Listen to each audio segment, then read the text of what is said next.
Nesse domingo, dia 11, nós estamos transitando com você para o 4º domingo da Páscoa e hoje, Dia das Mães. Já quero pedir a cada mãe que está nos acompanhando essa graça, essa força, essa coragem, toda mãe que reflete a presença, o amor misericordioso, o amor formativo de Deus.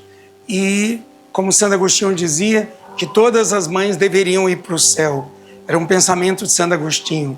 Mas, nesse 4º domingo da Páscoa, eu quero começar compartilhando com você, como todos os domingos, o Evangelho litúrgico, que é extraído de João 10, de 27 a 30. O rema centrante fala da figura de Cristo, o bom pastor. O bom pastor, diz o Evangelho de hoje, deve estar intimamente ligado com Cristo. Todos nós, especialmente nossos pastores, devem estar intimamente ligados às mãos do Cristo pastor. Depositemos, minha gente, nossa confiança nas mãos do bom pastor, que se fez Cordeiro de Deus, como Dom Delcio falava semana passada, para tirar os pecados da humanidade. E depositando nossa confiança e segurança nas mãos de Deus, seremos sempre protegidos pelo Senhor da vida, o Senhor da história. Sim, minha gente, estar nas mãos de Cristo é estar na mão de Deus, porque eu e o Pai somos um, nos remete a palavra. E Jesus promete a vida eterna para quem o seguir e anunciar e viver o seu Evangelho. Para São João, a vida eterna é sim, é um sim à vida futura já do céu, na plenitude do reino, mas também a vida presente. E quando vivida nesta intimidade com Deus, que beleza, que profundidade. Por isso, quem vai mergulhar comigo, você, nesse domingo que nos traz a figura do bom pastor, já é um bom pastor, nosso querido Dom Delson, que está com a gente nesse 4º domingo da Páscoa. Seja bem-vindo, Dom Delson. A paz e a misericórdia para o Senhor. A paz na misericórdia, Padre Sandro, todos que nos acompanham. Uma alegria renovada podermos juntos compartilhar a reflexão sobre o Evangelho desse domingo do Bom Pastor e dizer, o Evangelho de João, que nós lemos na liturgia dominical, do capítulo 10, versículo 27 a 30, são só 4 versículos, mas 4 versículos que falam muito. E nós devemos escutar a voz do Senhor, o bom pastor. A relação entre o pastor e as ovelhas se dá pela palavra do pastor. As ovelhas reconhecem a voz do pastor. Por isso, elas seguem o pastor. As ovelhas não reconhecem outras vozes estranhas ou de estranhos. Reconhecem somente a voz do pastor. Como é importante escutar a voz de Jesus. Ele é o bom pastor. No meio desse mundo em que as vozes são tantas, nos meios de comunicação, emissoras de televisão, de rádio, hoje nas redes sociais, a internet, todo mundo quer pronunciar a sua palavra. Tanta gente fala a sua verdade. E nesse sentido, ser ovelha fiel a Jesus Cristo, escutar a sua palavra e segui-lo, não é fácil. É preciso ter discernimento, ouvir bem e discernir a palavra do Senhor, daquele que é o bom pastor, aquele que não nos engana, que não nos leva por caminhos equivocados e perigosos. o pastor nos protege, nos orienta, nos guia. Ele carrega-nos nos seus braços quando necessário, mas é preciso que, escutando a sua voz, lhe sejamos fiéis. Por isso, essa palavra, para mim, é tão importante do Evangelho de João. As minhas ovelhas escutam a minha voz. Eu as conheço e elas me seguem. Quem escuta a voz de Jesus, Jesus as conhece, os conhece. E elas, as ovelhas, seguem o pastor. E é uma pergunta que me ocorre neste momento, a palavra de Jesus é o Evangelho, são as Sagradas Escrituras. Nós lemos, meditamos, acolhemos a Sagrada Escritura como palavra de Deus, como ensinamento sagrado de Jesus, o bom pastor. Nós queremos a sua proteção, queremos que ele nos oriente, admiramos os seus ensinamentos, mas precisamos acolhê-los de verdade em nossa vida. Se não valorizamos a palavra de Jesus, vamos nos distanciando dele, perdendo contato com ele. Se a palavra de Jesus não mais nos toca, não nos comove, não nos emociona, não nos corrige, não nos orienta, é porque nós não a ouvimos e não a acolhemos como palavra do Senhor. Agora, ao dizer isto, de que devemos escutar a palavra do Senhor e Ele então nos conhece, Ele diz a razão pela qual nós devemos ouvir a palavra de Deus, a palavra de Jesus. Eu dou-lhes a vida eterna. Olha o que Jesus nos promete. Olhe o que o bom pastor está dizendo que nos dá. Eu dou-lhes a vida eterna, não qualquer vida. Não essa vida que perece, que desaparece. A vida eterna, a vida para sempre, a vida em Deus. Não existe maior prêmio, maior presente do que este.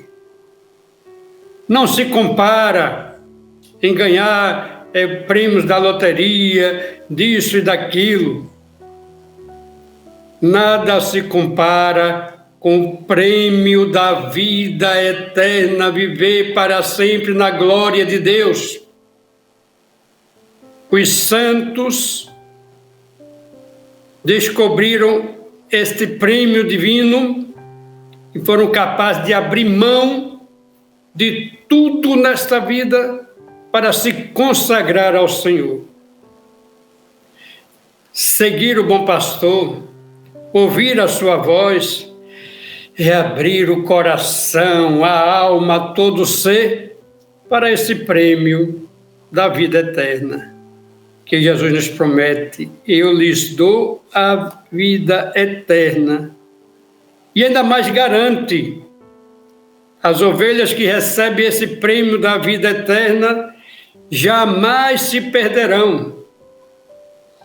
Ele vai cuidar, proteger. Ninguém poderá nos desviar deste caminho da vida eterna. E diz, olha, ninguém vai arrancá-las de mim. Jesus nos comprou com seu sangue derramado na cruz. A sua palavra é palavra de vida eterna. quando nós a recebemos em nossa vida, e a recebemos pelo batismo, a recebemos nos sacramentos, no perdão, ninguém poderá tirar essa vida das mãos de Deus. Meu Pai, diz Jesus, que me deu essas ovelhas, nós todos fomos dados a Jesus como suas ovelhas. Fomos dados a Ele para que Ele nos salvasse. Fomos dados pelo Pai. Ele diz, o Pai é maior que todos. E o Pai quer que permaneçamos em Cristo. E ninguém pode arrebatar-nos das mãos do Pai. E a conclusão de tudo isso, do Evangelho de João, uma profundidade divina. Eu e o Pai somos um. A unidade entre o Filho e o Pai é tão perfeita que o Pai e Filho são um. É o mistério da Santíssima Trindade. Essa unidade se dá pela coesão do Espírito Santo, porque o que o Pai quer, o Filho quer.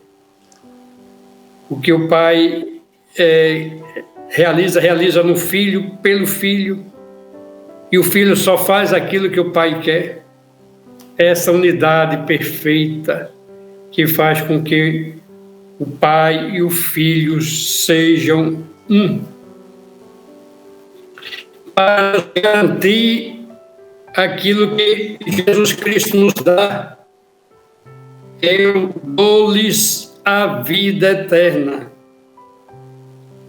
Esta unidade da Trindade é para que nós alcancemos a vida eterna, recebamos a vida eterna como prêmio definitivo para nós, para a nossa vida. A salvação que Jesus Cristo pagou pelo com seu sangue, foi para nos salvar. Recebamos tudo isso, meu irmão e minha irmã, como palavra de vida, palavra de salvação, palavra que nos dá a vida eterna. 4 versículos de uma riqueza, de uma profundidade tão grande, nesse dia do bom pastor, que nos ama, que cuida, que nos protege. Interessante, Dom Delson, como o senhor falou tão bem. Realmente 4 versículos, mas que nos remete a essa profundidade desse pastor que cuida, que vela, que nos instrui.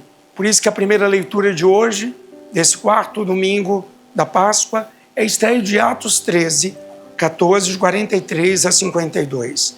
E nos remete à pregação de Paulo em Antioquia, mas como uma orientação para o mundo pagão. A partir de Pentecostes, o Evangelho inicia seu caminho até os confins da terra. São Paulo se dirige aos judeus na diáspora, mas diante da rejeição destes, ele anuncia o Evangelho aos pagãos, aos judeus, que consideram como uma traição. Mistério da vocação de Paulo, o fariseu chamado para levar o Evangelho aos pagãos. E é exatamente nesse sentido que todos nós devemos ser autênticos discípulos, missionários de Jesus Cristo, anunciando o Cordeiro de Deus, anunciando esta verdade a todos os povos e a todas as pessoas que está instalado em sua, entre aspas, igreja, que não gosta de ouvir, tantas pessoas não gostam de ouvir este apelo da sua sagrada palavra. E assim acontece com Paulo, com Barnabé, quando foram pregar para os judeus lá em Antioquia, na Turquia, e o resultado foi muito bom para os pagãos, pois rejeitados pelos judeus, Paulo e Barnabé se originam e eles, nessa primeira leitura, eles nos trazem esse testemunho tão bonito, que a boa nova de Jesus é viva, é autêntica, é uma proposta que é dirigida a todos os homens, de todas as raças, de todas as nações, E não se trata apenas de uma proposta fechada, exclusivista, destinada a um grupo supostamente eleito, mas de uma proposta aberta a todo o universo da igreja e daqueles que se destinam, os homens de boa vontade. O que é que o senhor pode partilhar dessa interessantíssima primeira leitura que vai nos desafiando pela proposta de Jesus de acolher com simplicidade, com alegria, com entusiasmo, essa proposta de ir ao encontro daqueles que ainda não conhecem o Evangelho, a ressurreição de Jesus. Padre Sandro, todos que nos acompanham, a ação missionária de Paulo, Barnabé, que chegam a Antioquia da Psídia, e eles pregam para os judeus o Cristo vivo, ressuscitado, e eles não estão abertos a acolher o ensinamento dos apóstolos. E o que eles insistiam era para que continuassem fiéis à graça de Deus. O que os apóstolos estavam pedindo naquela ocasião era essa fidelidade à graça de Deus. E eles se fecharam a este anúncio, já que os judeus não queriam aceitar o Evangelho, inspirados por Deus, eles foram anunciar aos pagãos. E o que aconteceu? Que entre os pagãos o Evangelho teve uma excelente recepção. Eles estavam contentíssimos de ouvir o Evangelho, se convertiam, eram batizados, e aí as multidões de pagãos se interessavam pelo anúncio do Evangelho, enquanto aqueles destinatários primeiros do Evangelho se fecharam, recusaram o anúncio. E olhem que quem falava era Paulo, que tinha sido da escola fantástica e famosa de Gamaliel, dos fariseus, que tinham conhecimento da Sagrada Escritura, de toda a lei de Moisés, e que era fidelíssimo ao judaísmo, até que teve um encontro com o ressuscitado. Então, Paulo anunciava para os judeus e esses se fecharam. Os pagãos se abriram e acolheram a palavra de Deus e eram contentes de ouvir, de receber o Evangelho de nosso Senhor Jesus Cristo. Por isso, os judeus que eram fortes ali na Antioquia expulsaram os apóstolos de lá. Se juntaram com pessoas famosas, influentes da sociedade, inclusive com mulheres, e os expulsaram de lá da Antioquia. E era assim mesmo, Paulo e Barnabé sacudiram a poeira dos pés e foram para a cidade de Icônio. E os discípulos ficavam cheios de alegria e do Espírito Santo, porque estavam vivenciando esse dinamismo do Evangelho por parte daqueles que acolhiam o Evangelho, e também a perseguição era um sinal de que eles estavam sendo fiéis a Jesus Cristo. Por isso, a pregação deles era que continuassem fiéis à graça de Deus. Ouvir a palavra de Deus tem consequências. Ouvi-la, recebê-la no coração, é abrir-se à mudança de vida, a deixar coisas passadas que não têm mais sentido, que não levam a nada. Abrir-se à ação do Espírito Santo, que renova a vida e que impele o ser humano para caminhar na presença de Deus. Os pagãos, que não tinham vínculo nenhum com a tradição dos judeus, a fé de Abraão, eles eram de outros povos, de outras tradições religiosas, eram gentios, ímpios, eles estavam mais abertos a acolher a palavra de Deus, o Evangelho. Muitas vezes, as pessoas que têm o conhecimento e a vivência da fé se fecham ao anúncio renovador do Evangelho, o dinamismo do Espírito Santo. Isso é muito comum na igreja. Foi assim com os judeus e assim também hoje. Tantos setores da igreja são reacionários, que não aceitam o anúncio, recentemente, do Papa Francisco. Pessoas que se dizem católicos e que aplaudiram a morte de Francisco, dizendo palavras terríveis, ofensivas ao Santo Padre, que fez tanto bem à igreja. E gente que se diz católica. Como é que pode um católico não estar em comunhão com o Papa? É Francisco, era Bento, era João Paulo, era Paulo VI, João XXIII, seja qual for o Papa. Nós, católicos, vivemos em comunhão com o sucessor de Pedro. Não podemos romper essa unidade, essa comunhão. E é este o poder da igreja, que preserva a unidade de toda a igreja no mundo inteiro. A igreja que celebra o mesmo batismo, a mesma Eucaristia, a mesma penitência, a mesma bênção matrimonial, o mesmo sacramento da ordem, da unção dos enfermos.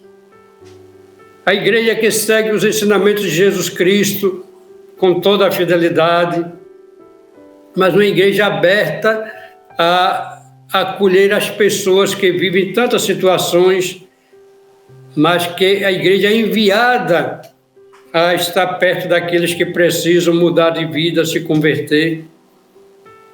O que o Papa ensinava não tinha nada de mudar a doutrina da igreja, era uma atitude de pastor que acolhe a sua ovelha ferida, carrega nos braços para curá-la. E muita gente discordou de Francisco, acusou Francisco, mesmo se dizendo católico ou católica. É muito triste isso, mas é a realidade. Pedro, Paulo, Barnabé viveram essas realidades no seu tempo, no início da igreja. E é uma característica da igreja, de quando em quando, em tantos lugares, ela é incompreendida e perseguida. Mas a igreja que é fiel a Jesus Cristo, ela não é derrubada, ela não mesmo passando pelo martírio, mesmo sendo abalada, ela permanece firme, porque Deus é quem garante a sustentação da nossa igreja. Ela é divina e humana. Tem o lado humano da sua fraqueza, da sua fragilidade. Mas ela tem a graça de Deus. E contra a graça de Deus ninguém pode ir. Então, a experiência dos apóstolos é uma experiência que se renova em cada etapa da nossa história. Ela não ficou somente lá na Antioquia, mas ela está presente no Brasil e em toda parte do mundo. Que beleza nós estarmos vivendo essa realidade, como o senhor disse tão bem. Essa primeira leitura, a igreja de Antioquia, todo esse movimento do Espírito nos possibilitando, como o senhor trouxe tão bem, não só a Paulo, a Barnabé, mas o Papa Francisco, que viveu tantas realidades parecidas, e outros papas também. E é bonito, porque nesse Domingo do Bom Pastor, nós podemos reavaliar esse espírito missionário que entra em desacordo com alguns pensamentos egóicos. Então, na segunda leitura, que está de Apocalipse 7, de 9 a 14, este é o pastor. É o pastor que é apresentado como sendo um cordeiro. Um pastor que é vítima pascal, que resgata, que liberta da escravidão as ovelhas que somos todos nós. Essa imagem vem completar a imagem no evangelho de hoje do bom pastor. Pois um pastor parece muito chefe. Jesus é também uma ovelha. É igual a nós, porém totalmente consagrado a Deus. Ele nos conduz a Deus vivendo a nossa própria situação, exceto, evidentemente, o pecado. Ele é o cordeiro que apacenta as ovelhas, no meio de uma série de catástrofes. Ele traz, o livro do Apocalipse, essa visão que situa a visão da Assembleia, uma Assembleia Celestial dos justos. O cordeiro imolado é maior do que as forças negativas que assaltam o mundo. Reúne o seu povo de todas as línguas, de todas as nações. Os mártires são as primícias do louvor, o louvor universal ao Cordeiro de Deus que tira o pecado do mundo.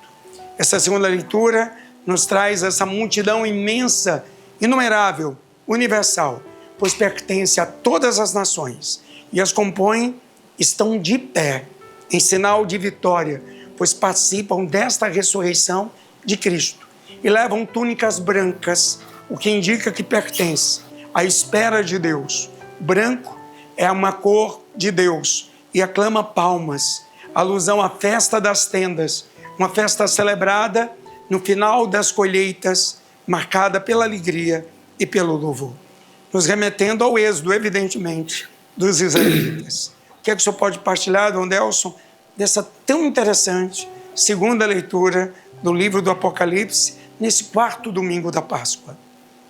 Essa leitura do Apocalipse do domingo passado, lá nós meditávamos sobre os anjos diante do Cordeiro imolado. Aqui nos fala das multidões com vestes brancas que traziam na mão palmas, a palma do martírio, aqueles que foram fiéis, que deram a vida e que estão diante do trono do Cordeiro. A imagem daqueles que são fiéis a Jesus Cristo, daqueles que continuam fiéis à graça de Deus e que são apresentados diante do trono do Cordeiro.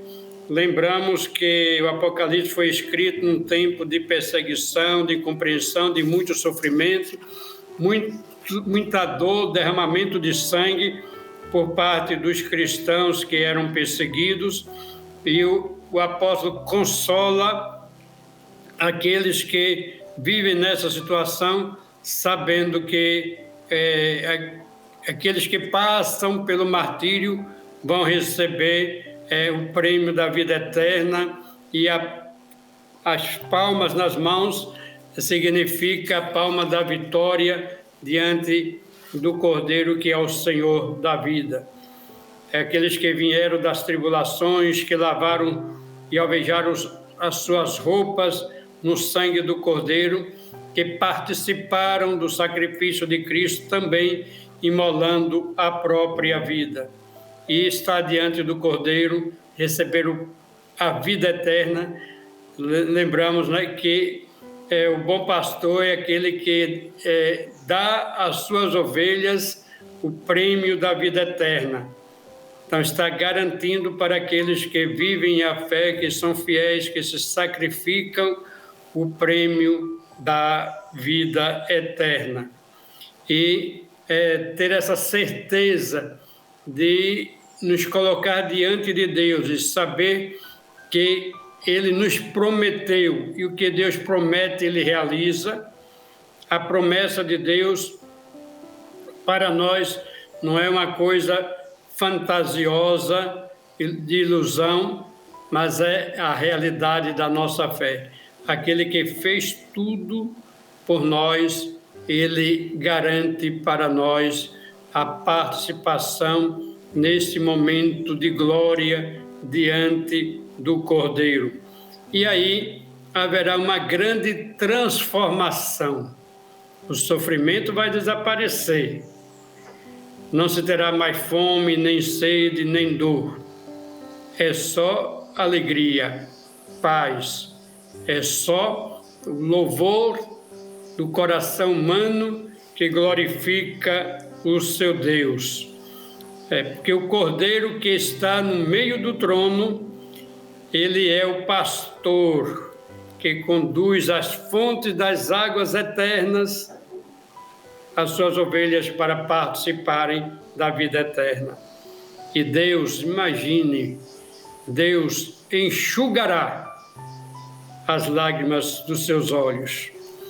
Quer dizer, a palavra do evangelista João no Apocalipse nos dá essa palavra de um conforto que não tem medida, a certeza da salvação eterna e do consolo que Deus nos dá. Deus é aquele que acalenta os nossos corações e que realiza aquilo que o nosso coração mais anseia, a vida plena. Mesmo que nessa vida passemos por tribulações, por sofrimentos, Ele nos garante a alegria da vida eterna.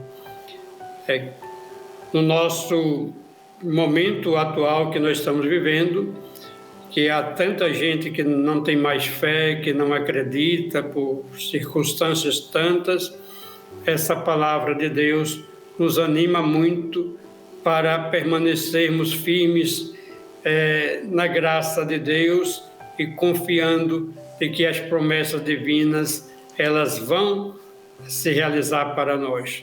E durante todo esse tempo de história cristã, a humanidade cristã vive nesta fé e nessa expectativa de que, terminado aqui a vida terrena, a vida futura em Deus nos é preparada a glória, o momento do consolo definitivo.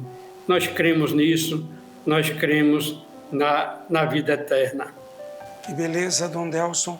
Esse crer na vida eterna que estamos vivendo, essa caminhada cada domingo, já no quarto domingo da Páscoa, sendo remetidos para Pentecostes. Mas hoje também é o segundo domingo de maio, é dia das mães. E Santo Agostinho, que tinha todo um velo pela intercessão da sua mãe, o bispo chegou a dizer à sua mãe que as suas lágrimas não seriam em vão. Quantas mães que estão nos acompanhando agora, que estão também nesse domingo das mães, rezando por seus filhos, suas filhas, pedindo essa misericórdia nesse domingo do bom pastor. O que é que o senhor pode partilhar e falar para tantas mães que estão nos acompanhando agora, nesse minuto? Neste mês de maio, estamos celebrando também, neste segundo domingo de maio, o Dia das Mães. E para as nossas mães, o exemplo mais fantástico que nós temos é o de Nossa Senhora, a Mãe de Jesus e a nossa mãe. A ela é a nossa veneração como exemplo, como modelo de mãe, como intercessora, como protetora. E aqui na nossa Arquidiocese da Paraíba, Nossa Senhora das Neves, a nossa mãe, a nossa padroeira, e a invocamos também com tantos títulos: Nossa Senhora da Conceição, Nossa Senhora da Penha, Nossa Senhora de Fátima, Nossa Senhora do Rosário, e são os títulos tantos que nós dedicamos a Nossa Senhora, mas é a mesma mãe de Jesus e a mesma mãe de todos nós que está no céu. E a reflexão para todas as mães é que a maternidade é um dom muito especial. Ser mãe é participar da obra divina, da criação, gerando vida com amor, com ternura, com fé, com dedicação. Tudo que a mãe faz de bom pelo filho, todo o seu carinho, o seu amor, ficam registrados não somente na mente, mas na alma do filho. Isso faz uma diferença muito grande na vida de cada um. O amor de mãe molda o coração, a alma, a vida do filho. E quem é amado é como aquele que cresce recebendo a luz do sol que ilumina cada dia. O amor de mãe é uma luz permanente na vida de cada filho. Para você, mamãe, o nosso carinho, a nossa oração, a nossa prece nesse dia dedicado a todas as mães. E que os filhos correspondam sempre ao amor de sua mãe, com carinho, com respeito, com admiração, com zelo, com cuidado filial, porque cada mãe merece tudo do filho. E que Deus proteja todas as famílias, abençoando as mães, os filhos, e que Nossa Senhora continue junto do seu Filho Jesus Cristo, intercedendo por todas as mães, para que haja paz nas famílias, para que haja respeito, para que haja harmonia e alegria e felicidade. Que Deus abençoe, proteja, fortaleça cada mãe. E para todas as mães e para todos os filhos, as melhores bênçãos de Deus. O Senhor esteja convosco. Ele está no meio de nós. Ele está no meio de nós. Abençoe-vos, o Deus Todo-Poderoso, Pai, Filho e Espírito Santo. Amém. Amém. Estamos sinalizando juntos com você esse quarto domingo, dia do Bom Pastor. Parabéns, Dom Delso, mais uma vez. E hoje também nós queremos dar os parabéns para você, mamãe, que está aí. Rezando pelas mães vivas, as mães já ausentes, mas como diz um ditado do senso comum, uma mãe é para 1000 filhos, e 1000 filhos não é para uma mãe. Que possamos agradecer toda a bondade, todo o carinho desta mãe, pedindo como o bispo já fez, nos abençoando os filhos e as mães. Um excelente domingo para você, 11 horas, missa na Consolação. Fiquem com Deus.